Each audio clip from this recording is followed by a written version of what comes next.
trending dan terkini di Dagang News. SD Guthrie Berhad terus melakar langkah strategik dalam pelupusan aset hartanah berskala besar.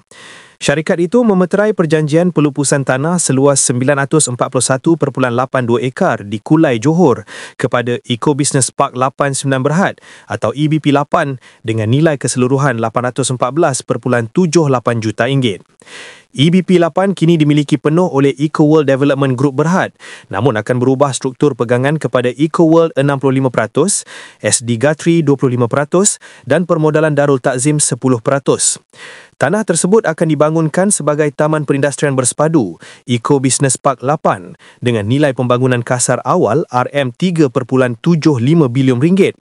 Menurut perjanjian, pegangan syaham EBP 8 akan dibahagikan kepada PDT 10%, SD Guthrie 25% dan Eco World 65%.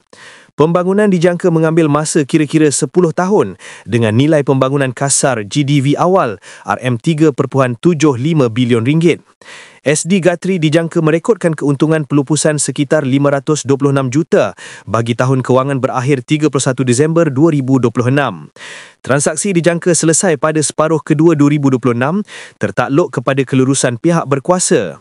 Ini merupakan pelupusan tanah kedua oleh SD Guthrie dalam tempoh 6 bulan selepas menjual 1,195 ekar tanah di Jimah bernilai RM572.76 juta kepada Eco Business Park 7 Sendirian Berhad.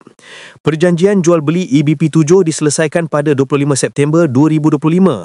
Dengan dua pelupusan bernilai lebih RM1.3 bilion, SD Guthrie terus mengukuhkan kedudukan kewangan dan menyumbang kepada pembangunan industri di selatan tanah air.